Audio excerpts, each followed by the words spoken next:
Oh, Jason in Santa Cruz, California. Hey, Jason. Hi, Tom. How you doing today? I am well. You sound upset about the smallpenisgunclub.com, is that? Well, I went and checked it out. It's not the site that really upsets me. It's the context in which you seem to present it after the story about the guys that were carrying their AR-15s at some sort of a rally, I guess. It was a Mothers Against Gun Violence type of group, and so Sure. they went to strut their AR-15s in front of these mothers. Well, you know what? I wasn't there, and I'm not sure if you were, so I'm not sure what exactly happened, but I'll tell you what. You can watch the video online. No, I definitely will. I definitely will. It was just the comment that one of the callers made about the forefathers, the writers of our Constitution, not, and then you made a comment, well, they're not hoarding guns, and it's like, you know what, I don't believe that those people are hoarding guns, but, there's nothing wrong with that. And if you see there's a complete and total attack on the American people by our government right now, and it ties into the Monsanto story that you told and that I've been reading about as well, which, from what I understand, Monsanto lawyers were heavily involved in writing that piece of legislation and secretly, to get it passed. So what you're seeing a tyrannical government. So, Jason, first of all, are you actually trying to tell me that you think that if you have more and bigger guns, you're going to be able to do something about Monsanto buying laws? It ties into... How is that going to work? Okay, that ties into our right as citizens to defend ourselves against tyrannical government. And then you said... Okay, so just tell me how this works. Well, is this a Tim McVeigh argument? Is this a, let's blow up a federal building and that'll bring down the government argument? No, absolutely not. I mean, hey, the false flag attacks that the government does to blow up their own buildings, that's another issue altogether. What I'm saying is the Second Amendment wasn't put there to hunt game. The Second Amendment was put there mostly by the southern states to maintain their slave patrol militias. It was put there to defend the people against tyranny. And it was put there by the northern states to protect the people against the tyranny of a military-industrial complex. Jefferson was very clear about this, and he was from Virginia. He was one of the southern guys, but he was the lead spokesperson for it. But it was in the Pennsylvania Constitution before the United States even became the United States that standing armies during times of peace are a known enemy of democracy. They didn't use the word democracy, but of a free state, I think is what they said. And therefore, there shall be no standing armies during times of peace. If there's no standing army, then how does a state defend itself? It has a citizens' militia. I'm actually a proponent of that. I think that we should go back to that. That's the reason why, in fact, by the way, that the only thing in the entire Constitution that's limited to a 2-year appropriation, you can spend money on Social Security and you can fund it for 100 years and take all the taxes right now if you want. You can spend money on the post office. You can spend money on anything you want except the Army. Article 1, Section 8 explicitly says that the Army may not be funded for any longer than 2 years. One congressional session. That's it. Except in the case of war or a state of emergency, which every president going back 10 or 12 years has made sure that we are in a... No, we actually have been doing the appropriations every 2 years forever. There's never been a 2-year period where we didn't do a congressional appropriation. There's no exception necessary. But back to back to your point, Jason. You're taking offense at the smallpenisgunclub.com.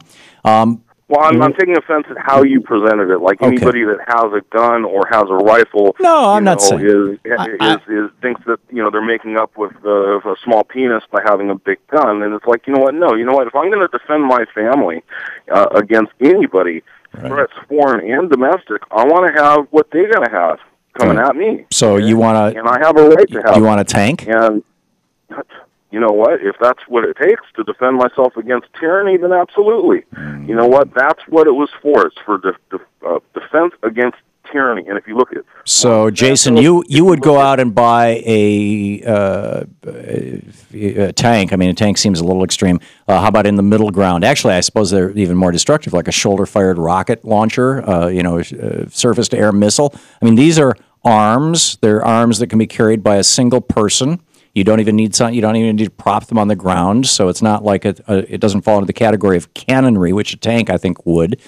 And yet they're illegal. Are you suggesting that people should work to make shoulder-fired missile launchers legal, and that would make our country safer somehow? Absolutely not. But what you're seeing is an attack on our people. Okay, so I got that. I got that. That you're convinced that the government is coming to get us. So and you have to have a gun to stop them. And I'm just wondering if they come in, with helicopters and tanks, which they have. What are you going to do? Well, now it's drones all across America. It's the NDAA Well, you're not going to take out a drone at 20,000 feet with an AR-15. No, you're not. But the bullets will only go up 3,000 feet. And I guarantee you that an armed citizenry, is going to be a lot safer than an unarmed citizen. I don't think so. They only have 222. I don't think so, Jason. What I see when I look at the lessons of history, when I look at the civil rights revolution in the United States, that was done not because Martin Luther King said, "How dare you hit me with a water hose? I'm going to shoot you." It was because he stood up and he said, "I'm going to use nonviolence to show how morally corrupt you are." And when I look at what happened in Egypt, the people in Egypt did not stand up to Mubarak, and he was shooting at them. He killed several hundred of them in Tahrir Square. And they did not say, "We are going to shoot back." No, they did not shoot back. They stood there nonviolently. In Syria, they shot back. And look what's going on. No. Every country that has taken the arms from their citizenry has gone into tyranny. There were more weapons per capita in Egypt. I mean, than there are in the United States. And pretty much anybody in Egypt could have gotten an AK-47, and pretty much everybody did. And they still had a nonviolent revolution. India had a nonviolent revolution led by Gandhi against the British. He overthrew the biggest empire in the world with nonviolence.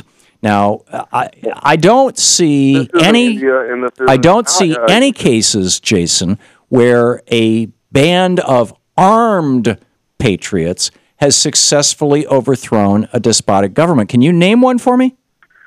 United States of America, actually, because no, that's not true. Armed and we're not. We were not citizens. We did not overthrow our own government. We overthrew somebody else's government.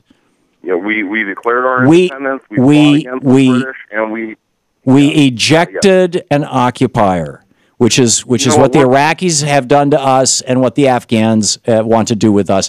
But you have failed to give me an example of a country where a country became oppressive and people in that country overthrew the oppressive government with weapons. We're going into a future where the government, the tyrannical government of the United States and others know that they have to use subterfuge. They have to play games of attrition, like the American people are being attacked right now on all levels. Jason, if you think that your government is oppressive, the best thing to do is become politically active, not to buy weapons. If you buy guns, you're just making yourself a target. It's even worse than that. I mean, you're increasing the probability that one of your kids is going to shoot a friend by accident.